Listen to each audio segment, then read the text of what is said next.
Good morning, everyone. My name is Christel. I'm currently a year 4 MSE student of NTU, and currently in my last academic semester before I graduate in June. So, like all of you here, upon receiving my A-level results, I had to shortlist a few courses of study to pursue for the next 4 years. And I think looking back, I'm extremely grateful for the opportunity and like to be granted this choice of study, and so fortunate for the countless opportunities MSE has had to offer their students for new experiences and just learning beyond the classroom.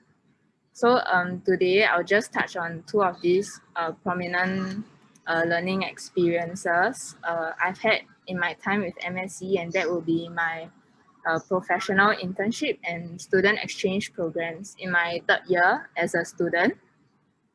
So as a year 3 student, everyone has to serve a 4-month MSE related professional internship in a company, and for these internships, the school has a portal for you, for like suggested companies to apply to. But if you like, the school also offers some flexibility in allowing you to source for these internships externally as well. But I feel like with the extensive list the school has provided, it already facilitates your job search much more. So for myself, I landed an internship with DSM Dynema via the school's portal. Yeah, so for myself, since it was a 3-month long summer break before my internship started, I decided to push forward my internship, and so I started earlier, making my internship last for 6 months instead of the usual 4 months. Just to share a bit of background on the company, they specialize in ultra high molecular weight polyethylene sheets, and it is used for various applications in the defense industry, marine industry, and as well as textile industry. Here in Singapore, we mainly focus on ballistic applications for armor and helmet, which was what my fellow intern worked on, as you can see from the picture. And well, for myself, we focused on the consumer personal protection in terms of cut-resistant gloves. Yeah. So in particular, this Dyneema yarn, as you can see from the screen, is very lightweight, such that it floats on water. It is also very strong, 15 times stronger than steel, and it's also very durable, with it being resistant to moisture, UV, and chemicals, which is why it is very applicable for many different users. Oops, sorry. Yeah, so maybe just to share one interesting fact about this Dyneema yarn. If you all know about the Adidas Ultra Boost shoes, right? The yarn that makes up the shoe is made with this Dyneema yarn also. Yeah, so there are many testing capabilities that I had to carry out day to day.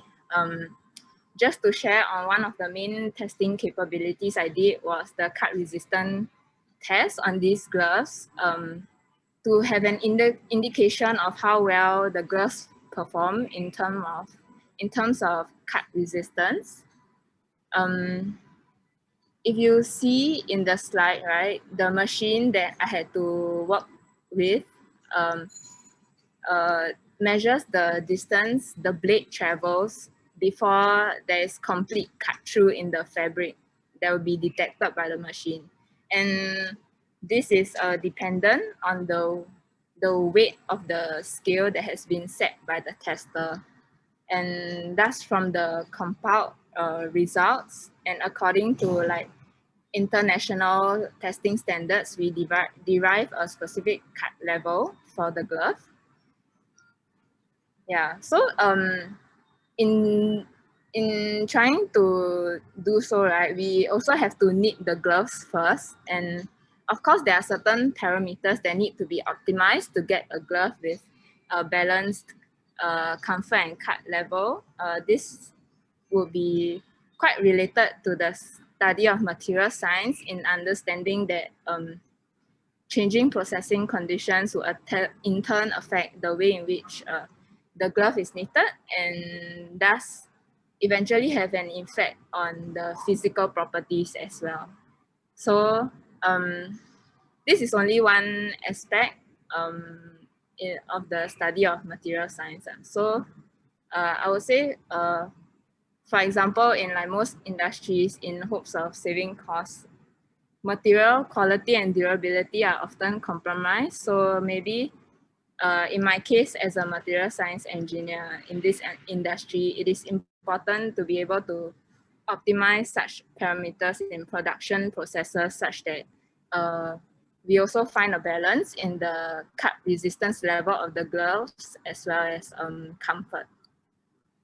Yeah, I found this to be quite fascinating, as this field of study had already like given me a foundation to apply what I've learned in school to real life application as well. So after the end of my internship, I was bound for the student exchange program in Stockholm, Sweden. It was a really nice experience for me, as it was the first time in my life I'll be away from my family for so long. So growing up, I've been very sheltered. So this was my chance to be like independently, like all by myself. Yeah, doing my own housekeeping, cooking and whatnot. Fortunately, I wasn't alone. I quickly got to know other like NTU students as well who were going there. Yeah, so the school campus was really beautiful, as you can see from like the pictures I took. Yeah, the sunrise there as well as the sunset. There were many conducive learning areas in the school as well. I don't know if you all managed to see the library. Yeah, it was one of my like favorite spots to study while I was there. Yeah. Apart from that, I also realized that like the lessons were just as interesting as they were different as to how they were conducted in Singapore. I was very like quick to notice how like how international students were very active in class. They were not afraid to voice out their opinions or share their perspectives on particular subjects in class, which made lessons highly engaging and fun. I would say this is slightly different from our local context, as I feel maybe Singaporeans are a bit more shy and afraid of to be wrong and judged. Yeah. So maybe I was thinking, like, I feel it is a shift in mindset we could work on. Apart from that, the school also organized like field trips to like companies to see their how things work. I think for us, I managed to visit a General Electric in Uppsala, Sweden. That was arranged by the school there. By KTH, Royal Institute of Technology. Yeah. So apart from that, I was also determined to make use of the days I didn't have to go to school, and so I managed to travel around the EU for quite a bit. Yeah, so maybe just to share some of the pictures before COVID hit, and yeah, so I managed to visit different parts of Austria.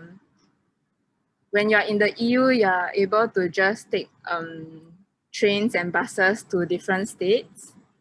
I also managed to visit the upper north of Sweden in hopes of like actually catching the northern lights, but unfortunately like we there weren't any in our time there, but it was still nice. I managed to go sledding with the huskies, and I traveled with a big group of friends, so that was very nice. It helped alleviate the hefty cost of accommodation also. So yeah, I managed to visit Amsterdam for a while, and it wasn't long after that we got called back to Singapore due to the COVID situation there. So upon returning, fortunately, everything like transitioned online, and I still managed to complete my modules remotely from Singapore with no hassle. The school also was very helpful in ensuring that the students received the aid they needed in module completion, as well as any refunds that needed to be made. Yeah. So just to conclude my short sharing, I hope that in considering MSE as your choice of study, that you've bet whatever I mentioned in mind, and the exciting learning opportunities you definitely have the chance to take up with MSE.